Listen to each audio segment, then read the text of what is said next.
Ce qu'il y a d'intéressant à propos de la grâce, c'est que la Bible, dans Jacques 4,6, dans la Bible amplifiée, parle de surmonter les mauvaises tendances. Il dit « Dieu nous donnera grâce sur grâce pour surmonter cette mauvaise tendance et toutes les autres entièrement. » La mauvaise tendance dont il parle, c'est de ne pas donner la priorité à Dieu et d'être un ami du monde, d'être fidèle au monde, mais infidèle à Dieu, de ne pas passer du temps avec Dieu, de ne pas lui donner assez d'importance dans notre vie. Il dit que Dieu est un Dieu jaloux. Et si vous êtes un ami du monde, cela fait de vous un ennemi de Dieu. Vous devez décider où vous voulez être. Il dit, mais Dieu nous donnera grâce sur grâce, pour surmonter cette mauvaise tendance et toutes les autres entièrement. Bon, mettons que j'ai un problème et que j'ai évidemment besoin de l'aide de Dieu. Je dois alors me brancher.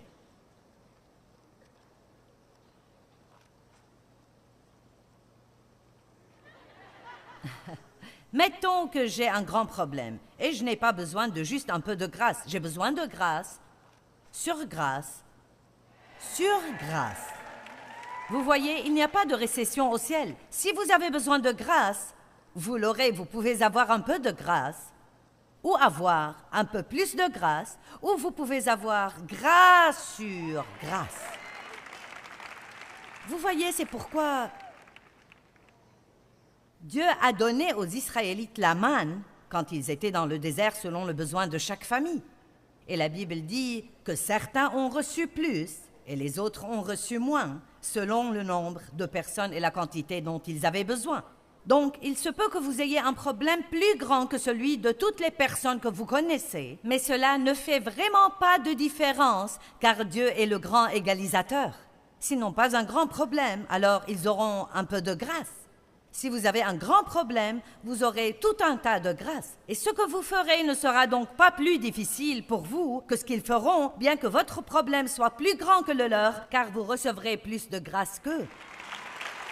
Devinez ce que cela signifie. Arrêtez de vous apitoyer sur vous-même. Oh, je me suis devancé, c'est pour plus tard dans le message. Êtes-vous débranché? Maintenant. Il y a des gens qui se branchent sur la puissance de Dieu. Ils l'apprennent. C'est comme, oui, par la grâce, par la foi. Si je veux rester, si je veux que ma vie reluise, si je veux que la puissance rayonne dans ma vie, je dois rester branché. Vous avez donc le processus qui fonctionne dans votre vie et pourtant, quelque chose arrive. Vous faites sauter un fusible. Je pourrais vous apprendre beaucoup de choses sur comment faire sauter des fusibles dans votre vie, mais je vais focaliser sur 3. J'en ai déjà mentionné une. La rancune, la colère irrésolue, un esprit sans amour. Ces choses vous feront sauter un fusible spirituel. En d'autres termes, vous pouvez faire les choses en croyant que vous les faites comme il faut. Mais s'il y a des foutaises dans votre vie, ça va vous entraver spirituellement et ça va arrêter votre exaucement. N'oubliez pas, vous avez prié. Dieu dit que vous l'aurez. Il y a une promesse. Vous l'aurez. Que tout le monde dise « je l'aurai ». Mais il ne nous dit pas quand nous l'aurons. C'est donc pour nous une affaire de temps. Qui sont dans cette affaire de temps en ce moment? Vous êtes quelque part dans cette affaire de temps. Nous sommes tous dans cette affaire de temps pour quelque chose, tous sans exception. Si ce n'est pas une chose, c'est une autre. Et pas seulement ça, devinez quoi? Vous y serez tant que vous vivrez. Car quand vous aurez ce que vous attendez maintenant, il y aura quelque chose d'autre que vous voudrez avoir. Vous allez prier pour ça. Dieu va vous le promettre et il va falloir attendre. Et c'est dans ces moments d'attente qu'il faut veiller à ne pas faire sauter des fusibles. Maintenant, une des choses qui nous font sauter des fusibles et à court-circuiter et à renoncer à la puissance de Dieu dans notre vie, c'est les plaintes.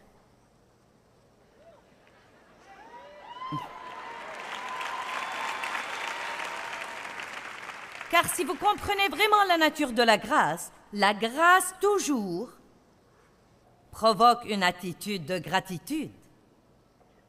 Non mais, à quel point nous devons être reconnaissants?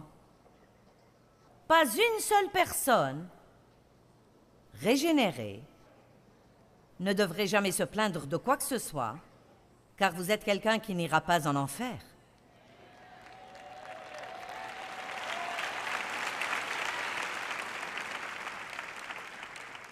Non, mais Dieu fait tellement pour nous que c'est absolument époustouflant et extraordinaire. Et pourtant, nous trouvons quelque chose pour nous plaindre, et se plaindre est péché. Je ne crois pas que ce soit une erreur. Je ne crois pas que ce soit une petite faiblesse ou notre nature humaine. Mais je crois que c'est un péché, et je crois que nous devons avoir une peur révérentielle des plaintes, car je vous dis qu'elle court-circuite la puissance de Dieu. Qui comprend où j'en suis en ce moment? Cela court-circuite la puissance de Dieu quand nous commençons à trouver une ou deux petites choses dans notre vie que nous n'aimons pas, ou 3 ou 4 ou 5 ou 10 ou autant que vous croyez. Quel que soit le nombre de choses que vous n'aimez pas, si vous comptez vos bénédictions, vous trouverez qu'elles l'emportent de loin sur tout ce que vous croyez être mauvais dans votre vie.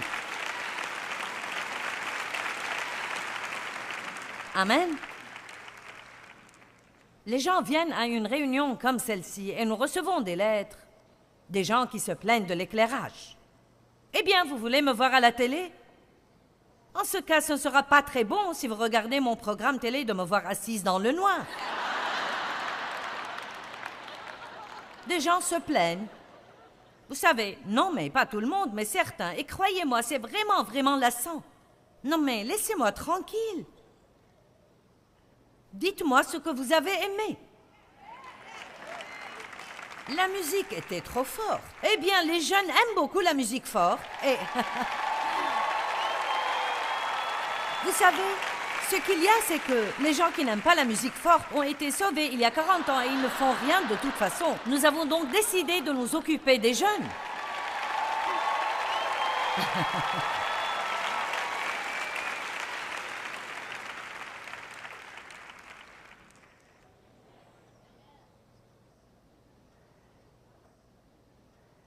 Mince alors, je n'aime pas du tout cette musique folle. J'aimerais que vous vous limitiez au bon vieux cantique. Eh bien, vous savez, il y a une nouvelle génération. Et il faut les amener à l'église. Et nous ne pouvons pas les obliger à être comme nous. Nous devons aller les chercher.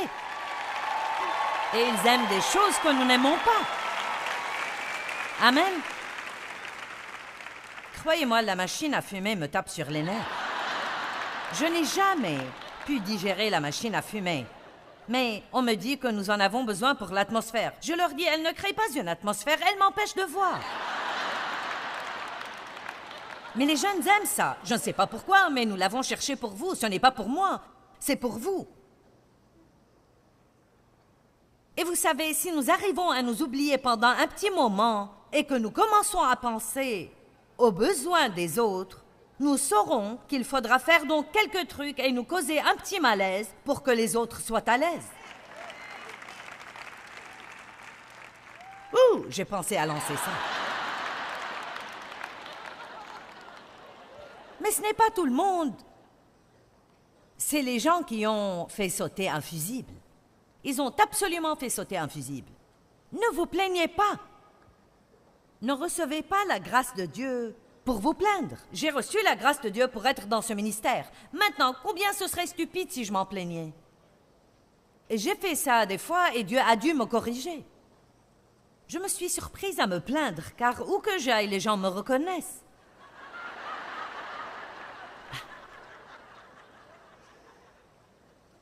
Au centre commercial, ici, on m'a arrêté 25 fois. J'étais épuisée. Et je m'en plaignais une fois. Et Dieu a dit, si tu veux que personne ne te reconnaisse, je le ferai. Oh, je suis désolée, Dieu, je suis désolée.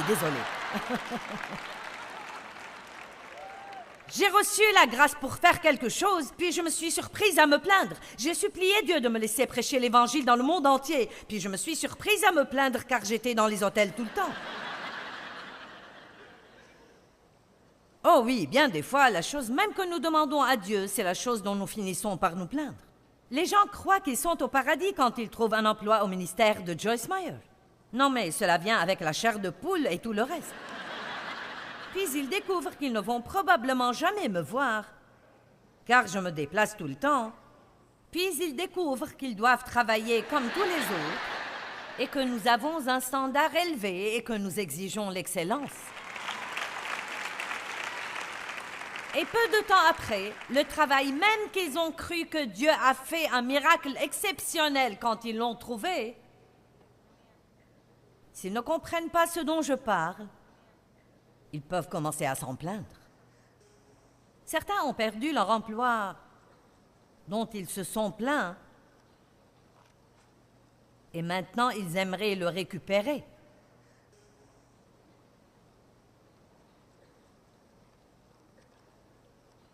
Cet homme que tu as épousé, ma chère, et dont tu te plains tout le temps, il y a une femme solitaire ici qui t'en débarrasserait. Allez, je crois que nous nous amusons trop pour une église. Ouh, Jésus!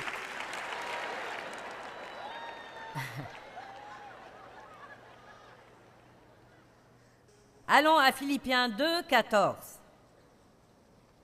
Nous devons avoir une attitude de gratitude. Qui ne supporte pas quand il fait tout son possible pour subvenir aux besoins de ses enfants et ils ne font que trouver quelque chose pour se plaindre? Eh bien, Dieu a le même sentiment. C'est un grand défi de terminer une journée sans se plaindre. Philippiens 2, 14, voyons-le. Faites toutes choses sans murmure, ni critique, ni plainte contre Dieu, ni réticence, ni doute parmi vous. Vous me dites, eh bien, je ne me plains pas de Dieu, je me plains tout simplement de ma vie. N'est-ce pas vous qui avez dit, Dieu, je crois que c'est toi qui commandes. Que ta volonté soit faite, Seigneur. Mes destinées sont dans ta main, je te fais confiance, mais je n'aime certainement pas ça. Faites toutes choses. Faites votre vaisselle sans murmure. Allez à l'épicerie sans murmure. Nettoyez votre maison sans murmure. Faites la vidange sans murmure. Tondez votre pelouse sans murmure. Conduisez dans le trafic sans murmure. Payez vos factures sans murmure. Ouh, Jésus! Sortez du parking ce soir sans murmure.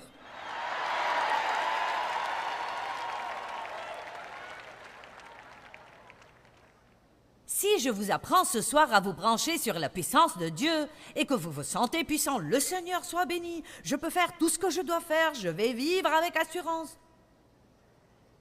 Puis vous vous fâchez contre quelqu'un en essayant de faire sortir votre voiture avant lui. Et maintenant vous avez un esprit sans amour et vous avez de la rancune. Et maintenant vous vous plaignez de tout.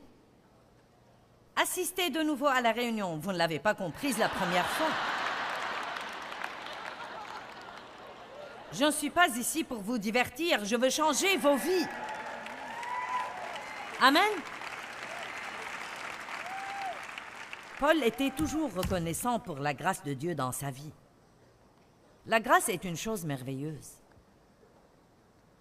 Philippiens 4, 6 dit « Ne vous inquiétez de rien, mais en toute chose, par la prière et la supplication et des actions de grâce, continuez à faire connaître vos demandes à Dieu. » Les actions de grâce irriguent la graine que vous avez dans le sol pour les futures récoltes. Pourquoi Dieu devrait-il nous donner plus si nous ne sommes pas reconnaissants?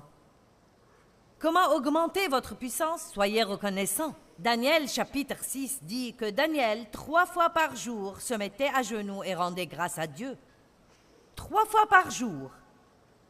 Matin, midi et soir, il se mettait à genoux. Il arrêtait ce qu'il faisait, se mettait à genoux et rendait grâce à Dieu.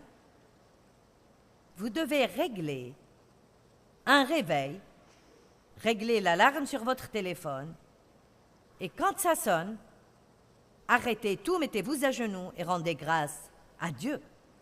Peut-être que ça deviendra comme un antidote contre les plaintes. Il vous rappellera à quel point Dieu est bon avec vous. Entrez dans ses portes avec des actions de grâce, dans ses parvis avec des louanges, soyez reconnaissants et dites-le. La deuxième chose qui amène les croyants à faire sauter un fusible, c'est l'apitoiement sur soi.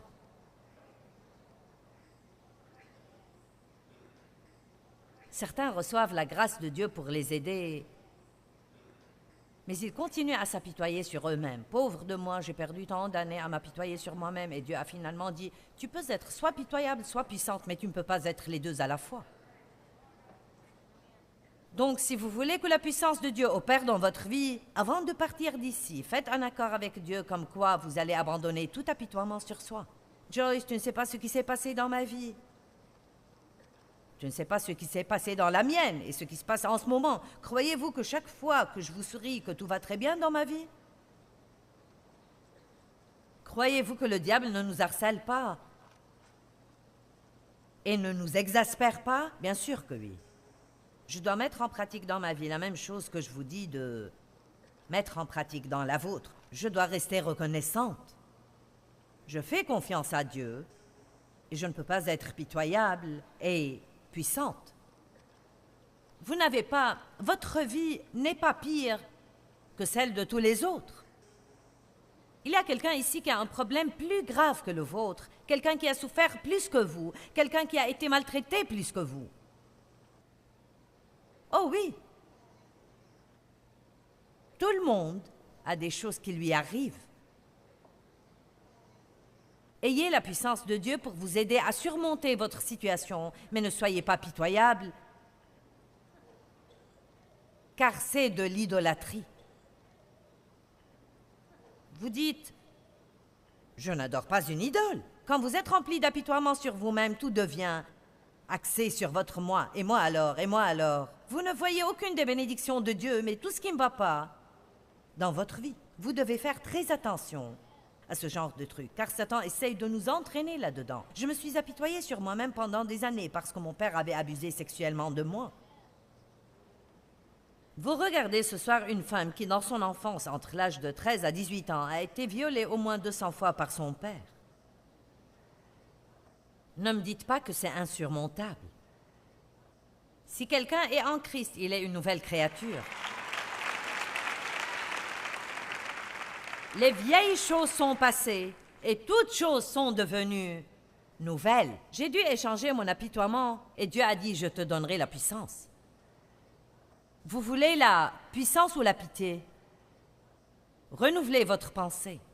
Faites sortir vos pensées de la gouttière.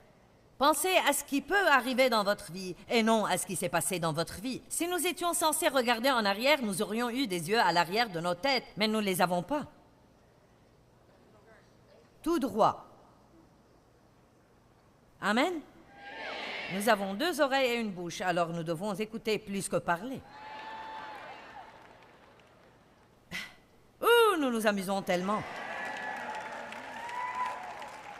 Qui reconnaît que nous pouvons court-circuiter la puissance de Dieu en nous repliant sur nous-mêmes et en s'apitoyant sur soi? Et la dernière chose que je vais mentionner est qu'un autre moyen de court-circuiter la puissance de Dieu, c'est de voler la gloire de Dieu, de nous attribuer le mérite de Dieu. Étudiez la grâce, restez branchés sur la puissance de Dieu. Tout est éclairé, c'est merveilleux, de grandes choses se produisent dans votre vie. Dieu vous utilise, il vous bénit financièrement, vous êtes promu au travail et tout d'un coup, vous vous en attribuez le mérite.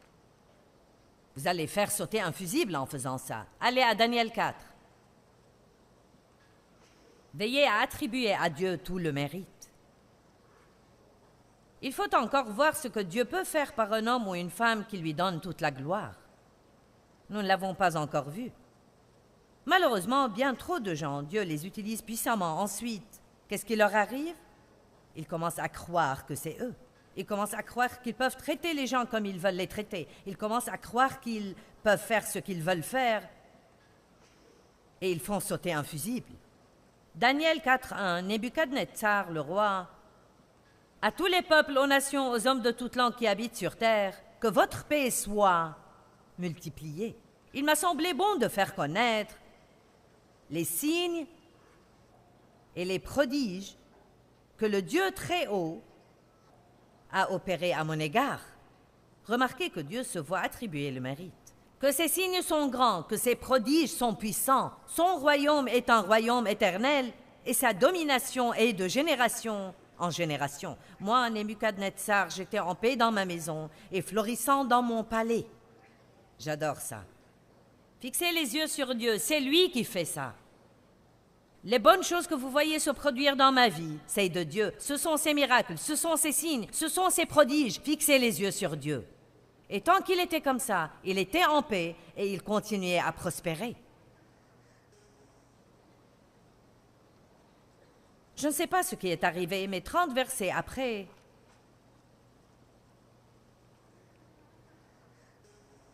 toujours le même chapitre de sa vie, mais 30 versets. Je ne sais pas ce que ces 30 versets représentent, mais probablement pas très longtemps que ça. Et le verset 29 dit « Et au bout de 12 mois, comme il se promenait dans le palais royal à Babylone, le roi dit « N'est-ce pas ici Babylone la grande que j'ai bâtie ?» Bête, bête et doublement bête. Comme résidence royale par la puissance de ma force et pour l'honneur et la gloire de ma magnificence, la parole était encore dans la bouche du roi, qu'une voix descendit du ciel dit, « Roi Nebuchadnezzar, il t'est dit, le royaume s'en est allé d'avec toi. » Il a fait sauter un fusible. Il a tout perdu. Dans Acte 3, les 13 premiers versets, nous voyons que Pierre et Jean étaient assis hors d'une porte. Un homme boiteux est venu demander l'aumône. Pierre a dit, « Je n'ai ni argent ni or, mais ce que j'ai, je te le donne. Au nom de Jésus-Christ le Nazaréen, lève-toi et marche. » Et à l'instant où l'homme a été guéri, les gens ont commencé à les glorifier et à leur attribuer le mérite. Et je veux vous lire ce que ils ont répondu. C'est dans Acte 3, 12. Et Pierre, voyant cela, répondit au peuple, « Hommes israélites, pourquoi vous étonnez-vous de cela? Pourquoi avez-vous les regards fixés sur nous, comme si c'était par notre propre puissance ou par notre piété active que nous eussions fait marcher cet homme? Le Dieu d'Abraham, d'Isaac et de Jacob, le Dieu de nos pères, a glorifié son serviteur Jésus en lui faisant cet honneur que vous avez en effet livré et renié et rejeté et refusé. C'est lui qui a fait ça, pas moi. » Rappelons-nous que nous ne pouvons pas voler la gloire de Dieu. Or, la Bible dit dans 1 Corinthiens que Dieu choisit exprès les choses faibles et les choses folles de ce monde, les choses que le monde jette et qui sont sans importance et sans valeur, et qu'il les utilise dans sa boîte à outils pour travailler par elle sur terre. Il choisit des gens comme moi et des gens comme vous. Dieu choisit beaucoup de gens qui n'ont aucune idée de ce qu'ils font. Il choisit des personnes qui n'ont pas assez d'instruction, qui n'ont pas d'argent et personne pour les aider. Et il dit « Allez et je serai avec vous ». La partie « Allez » vient en premier. Allez et je serai avec vous. Il a dit à Abraham, laisse tout le confort et va dans un lieu que je te montrerai. Abraham a dit, montre-moi et j'irai. Et Dieu a dit, va et je te montrerai. J'adore ce que la Bible dit sur Abraham. Il est allé, bien qu'il ne soit pas tracassé pour le lieu où il était censé aller. Il a fait ce pas de foi et il a dit, je fais confiance à Dieu. Dieu choisit les choses faibles et les choses folles du monde pour confondre les sages et la raison pour laquelle il fait ça est afin que nul mortel n'ait l'idée de s'attribuer le mérite de Dieu. Et puis encore, nous oublions d'où nous sommes venus et nous oublions les grandes et les puissantes choses que Dieu a faites dans notre vie, comme Dave disait aujourd'hui sur l'Amérique. L'Amérique a oublié d'où elle est venue, les choses grandes et puissantes que Dieu a faites, les miracles que Dieu a faits, pour que rapidement, dans un court laps de temps, il fasse de cette nation la plus grande nation sur la face de la terre. Pourquoi est-ce si difficile pour les gens de voir que les choses ne font qu'empirer vite dans cette nation pour une raison et une seule raison, parce que les gens se détournent de Dieu. Ils essayent de se débarrasser de Dieu, de faire sortir Dieu de tout, de faire sortir Dieu des écoles, d'enlever les versets des murs des bâtiments gouvernementaux. N'accrochez rien qui rien qui ressemble à Noël. Vous savez, vous ne pouvez pas faire ceci ou cela. Tout ce qui a quelque chose à voir avec Dieu, ils essayent de vous dire que vous ne pouvez pas le faire. Nous ferions mieux de ne pas tolérer ce genre de bêtises, parce que si nous tenons bon, Dieu s'occupera de nous. Amen. Pourquoi est-ce difficile de comprendre que quand ils ont supprimé la prière dans les écoles et enlevé les 10 commandements des murs des écoles, tout dans les écoles s'est directement détérioré et dégradé depuis? Pourquoi faut-il des comités remplis de soi-disant experts pour pouvoir comprendre ça? Eh bien, ils disent, vous savez, nous devons garder ce genre de choses et la religion séparée. Rien ne marche quand vous le séparez de Dieu. J'ai dit, rien ne marche quand vous le séparez de Dieu. Rien dans le monde ne marche quand vous le séparez de Dieu.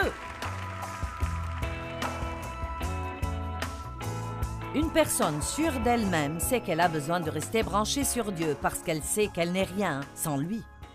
Sachez que seule la grâce de Dieu nous soutient dans nos vies.